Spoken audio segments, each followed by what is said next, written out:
from New York. It's the show that had a rough week one. Not for me. My Eagles won, but they're sort of like, they are my Super Bowl pick. My Packers won. That's true. Yeah, That's actually a good we're going to do that. and my Bucks awesome. won. All of our NFC teams. Your Bucks. You picked the Eagles to go Super Bowl. You picked the Packers. True. I picked the Bucks. You got to give him that. Yeah, my Bucks. I picked the Eagles to win the Super Bowl. Bucks didn't look that We great. did that. Neither They did played the Eagles. Thursday, buddy. But the Pack. We've already done a show since then. I'm You're talking about grasping since for anything. Yeah, exactly. I'm out here. But we're starting with an absolute Ravens disaster. Baltimore is up. They are cruising in the fourth quarter. Brew is out here tweeting pictures of sandwiches, soda pops, chips, robes. You even interacted with Brew on Twitter. I tried to get in. It said this account does not follow you. But the defense opens up. Derrick Henry fumbles, and the Ravens lose. Brew, what happened to your Ravens?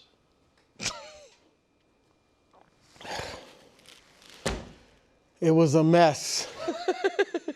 As you can see, I was ready to party. Yeah. We all were ready to party. I had the robe. I had the glasses. Now, here's what happened. I'm watching the game with glee. Yeah. Cautious glee, but with glee. When they're up, what was it, 27-13? 13, and then 40-25. Yes, I'm watching and I'm like, don't tweet anything yet. I got my props ready. The sandwich, the shoe, everything was ready to go out. And I'm like, but no, wait until the end. They give up leads, wait till the end. And then I saw Nick's tweet. And you guys know, I rarely see tweets. I don't know how this thing came across. I thought they were supposed to be askew on. Yeah, they were askew. I mean, even this bit is going poorly. So I see his tweet. And he's like, Brew's getting ready for it. He's at the studio. He's ready for it. So I'm like, you know what? It's over. It's over. So I tweet this. Yes, great. it was the party. The sandwich, the chips, the soda pop, and the Jordans. Soda pop. All right? You found that image of just Gianna blue had to soda build that. pop? I built that. I built that myself. It was party time. You built that? Yes, I built that myself. It wasn't that hard. All right. So then, of course, comes the fumble, the quick score, the collapse. So then I had to retweet this. Yeah, that seems more like From oh my to oh no. Yeah. And scribble. Brew, just I so had you scribble don't have all to that recap your tweets for Wilds because he does follow you. You saw those? I did see that. I thought the scribble was. Yeah. I thought Gianna did it. Yeah. Quickly, because I know Nick wants to go. No, you take all the time you want today, brother. The Ravens are the best team in football for like 3.5 quarters. They were demolishing arguably the best team in football. Yeah. Right? Smacking them around in their own digs. Yeah. And with all due respect to the Chiefs, the Bills, the only team that can beat the Ravens is the Ravens. And they do it all the time. They're great at it. They are great. They're as good at beating themselves as they are running the football, throwing the football. And no matter whatever it is, whether it's they're forgetting their identity as far as running the ball, they forget to pass the ball. They didn't throw it a ton yesterday.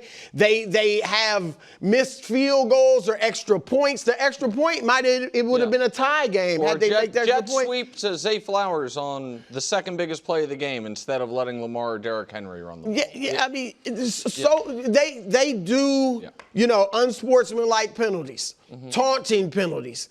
Whatever it is, they find a way to lose. And look, they have to me, their whole focus these 17 weeks coming up is you got to erase this from this is part of their culture. They got to erase this from their culture. And I think, Nick, the one, I don't want to say bright spot, but silver lining, the fact that they played Detroit, the Chiefs, and the Packers. I think that's good because they blow leads against bad teams too. Yeah. But I think playing those elite teams is going to be good for them. They need to win those games, or at least some of them. But I think that's going to be good for them because this is ridiculous. Well, I mean, it was like a blowout. I was like, no, it was. I ain't ever seen the team utterly dominant offensively, performance, at least. And there's a million numbers. Teams that score 40 points and rush for that many yards were 277-0. That's no longer the case. We've seen the numbers. We've seen the 17 now blown double-digit leads for Harbaugh. The most of any coach. Yeah. They say the stat you're going to see is since 1991. It's not because in the late 80s, early 90s, there was a coach that blew a bunch of leads. It's because that's as far back as we can get the data. Right. Like, we don't, it could be forever, but that's as far back as we can get it. So my answer is what happened to Bruce Ravens is what always happens to Bruce Ravens because they are a situationally inept football team. And I am so sick and tired of being lectured. I'm not talking about you, Brew, because it's hard to really feel like you're being lectured when the guy's got sunglasses on and eating a fake sandwich. I am so sick and tired of being lectured by folks who truly believe they understand football at a deeper level than us Neanderthals, who think the team that always finds a way to lose isn't historically great. Because listen, I'm only 40 years old, but every single other historically great team sometimes wins.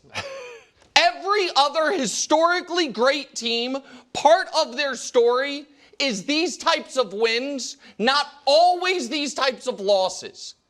And it was, last year I was talking about Lamar specifically in the postseason.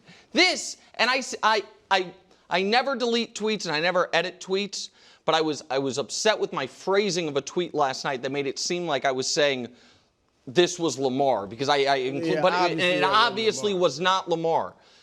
It is, but my point was he is a great player on a great team that this always happens to. The team, this always happens to him. And it didn't have to happen last night, by the way, because even after the fumble, even after the comeback, even after all of that, all John Harbaugh had to do was think back to what he did in week 2 against the Chiefs 5 years ago. Up 1 on his own side of the field in 4th and short when he said it was 35-36 Baltimore. Yep. He was like, I'm not giving the ball back to Patrick Mahomes. Yep. I'm going for it. And I understand Lamar said he had a cramp. You know what you do then? You go to the line. You try to draw. First of all, Buffalo had called timeout. So you have 2 minutes there. Then Lamar, you go to the line. You try to draw him off sides. If you don't, you have 40 seconds. Then you call one of your timeouts. Sure. And then you determine, are we going for it? And if the answer is no, you go try to draw him off sides again, and then you punt. What you don't do is give the ball to Josh Allen. So the Derrick Henry fumble was unlucky because he's a great player who doesn't make those types of mistakes. And he said it was all obviously it was a bad fumble, but I don't blame, they're not in that position without him. He was fantastic. He was phenomenal. Yeah. And listen, those people are going to make physical errors. Like, that's going to happen. It was coaching malpractice might be strong, but 1 degree less to punt the ball away to Josh Allen in that game.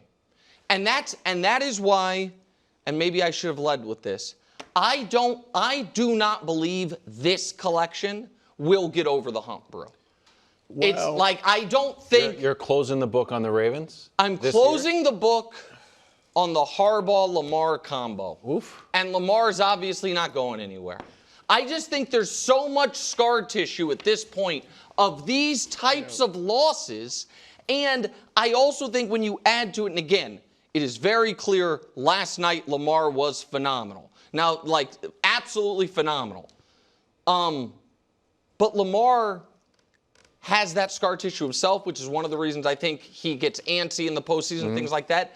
I think he might feel like a clean slate is good. I don't know how anyone can trust this team. Well, I don't know how anyone can. Here's what I'll say about this.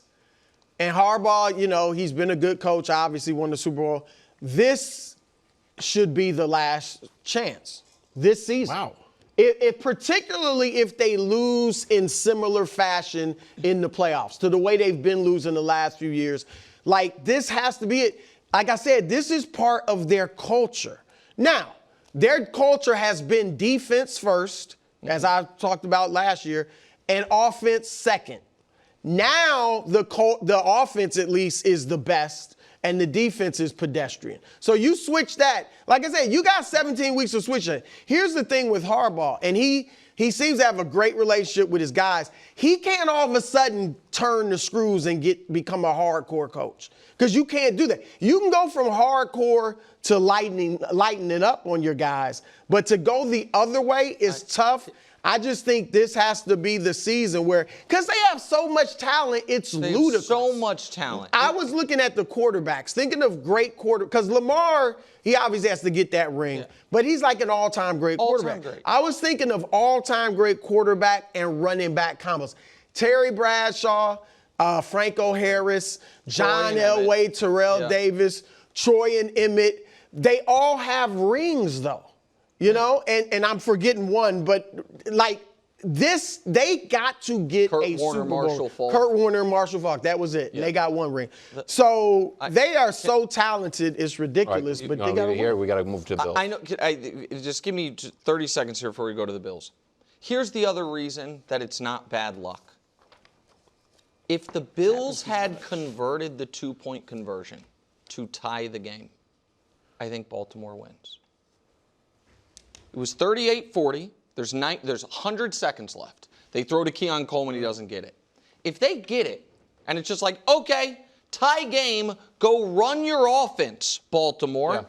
But because instead of running their offense, they tried to kill the clock. You know what I mean? Like that to me is an example of the situational issues they have. Yes, that's You know what I terrible. mean? Like if it was Baltimore tie game, 90 seconds, we'd have felt, I think, in that game the way we felt when Josh got it. Oh, Lamar will get him in field goal range, see if the young kicker makes it. Just bad. Josh Allen, go to the other side of the ball. Put on his cape in the fourth, down 15, less than 4 minutes to go. No team in NFL history has won that game in regulation until last night.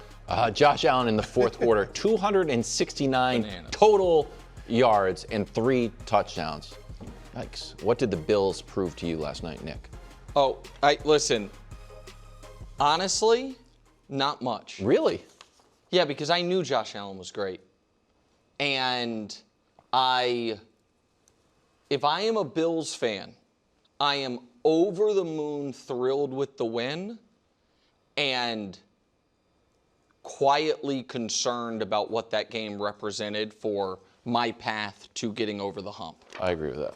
And we know that Josh Allen has the ability, unlike almost anyone else in the league, to put the cape on and be Superman. And we know that Josh Allen stares across the sideline at 30 of 31 other quarterbacks and knows in his marrow, I can beat this guy anytime I want. One guy, I think it's a little more questionable for him, but again, it's not the point. But we knew that already. The Bills' defense, it's week 1, but that looks as bad of a defense that he has had in his career in Baltimore. They've always been, or in Buffalo, pardon me. They've always been top 10 scoring defense, and prior to last year, they were always top 6 or 7. Last year was the worst he had, and it was still good. And I think that Josh, if you're a Bills fan, you know, like, scoring 30 isn't your path to winning the playoff games, because you do that. You've done that. So I thought the medal was great. I thought Josh was unbelievable. But if you're a Bills fan, I don't think you leave that game.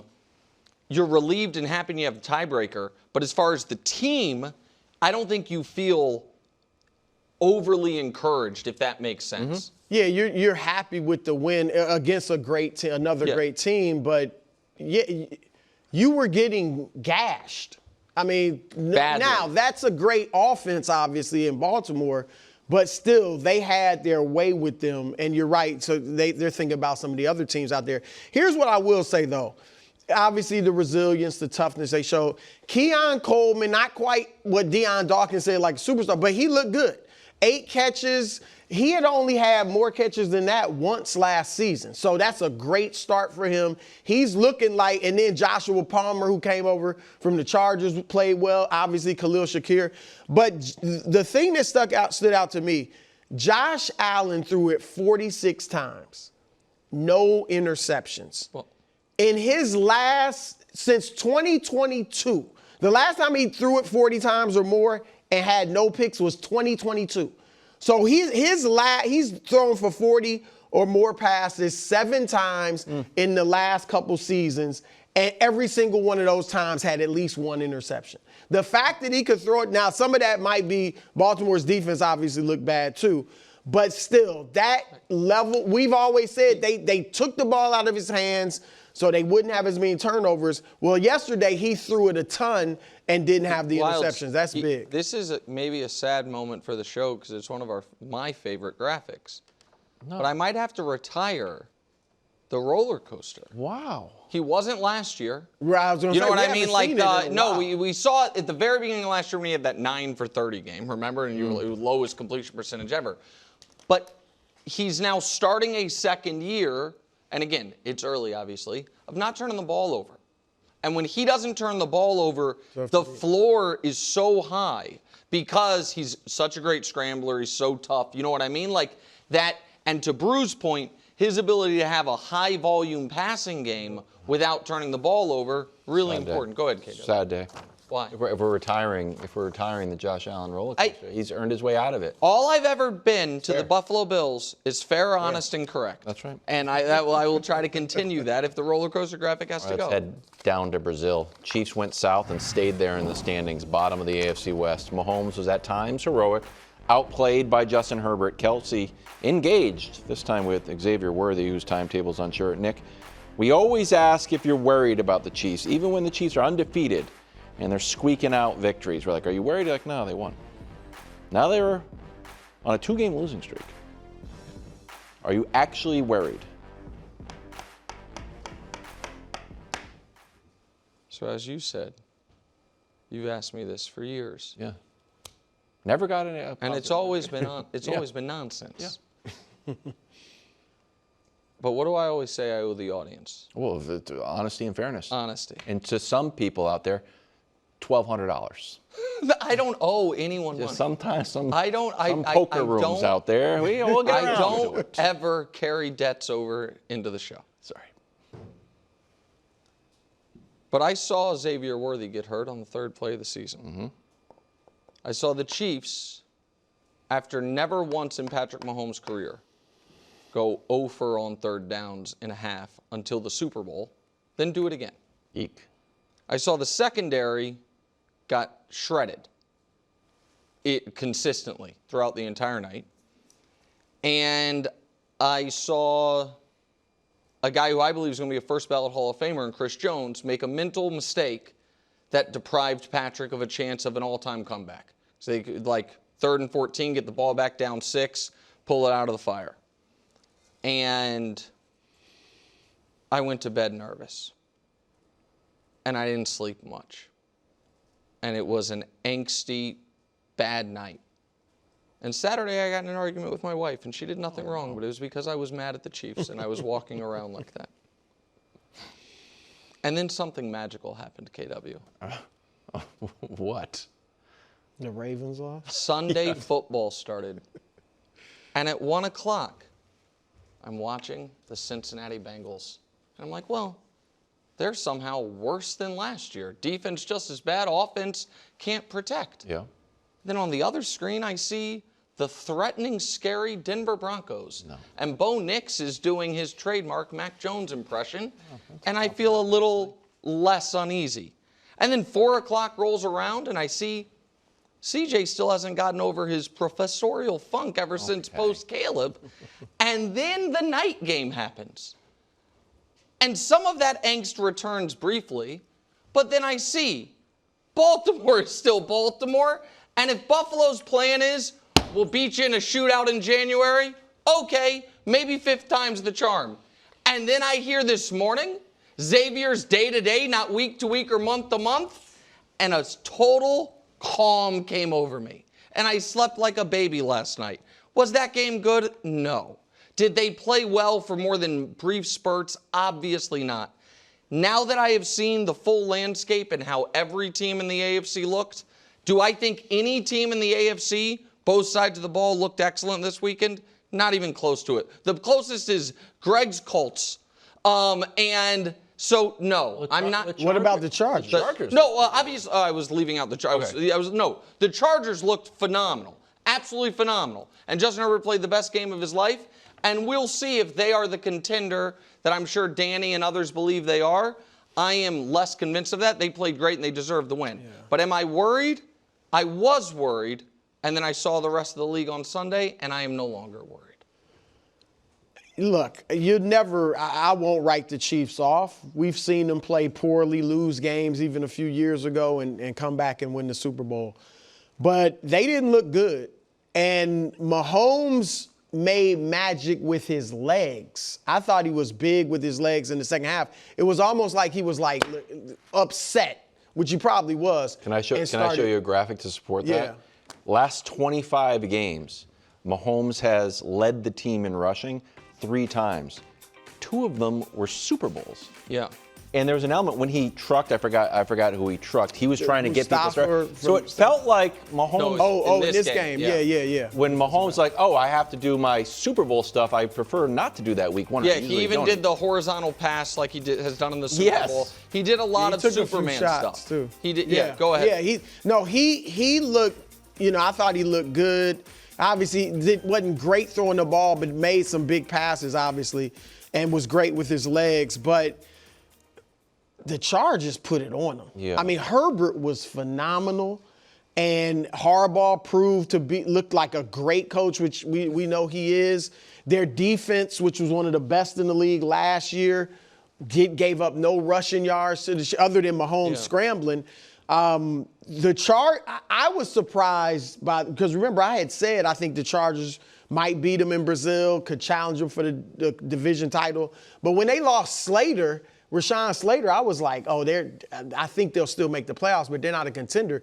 I was stunned that they looked so good without Slater. And Justin, like we talked about it, you said I think Friday, or maybe it was Thursday or Friday, their receiving core outside of Lad McConkey isn't great. But Johnston looked good. No, like the Chiefs, their the part receiving of the game, core looked listen, really good. The part of the with Chiefs that I think is going to be a significant work in progress is pass rush / combined with the secondary. Right. Similar to my Pass defense. criticism about the Eagles on Thursday. Like that, guys were open. And I don't think all of a sudden Quentin Johnston got great at getting separation. I think that it was missed assignments, things like that.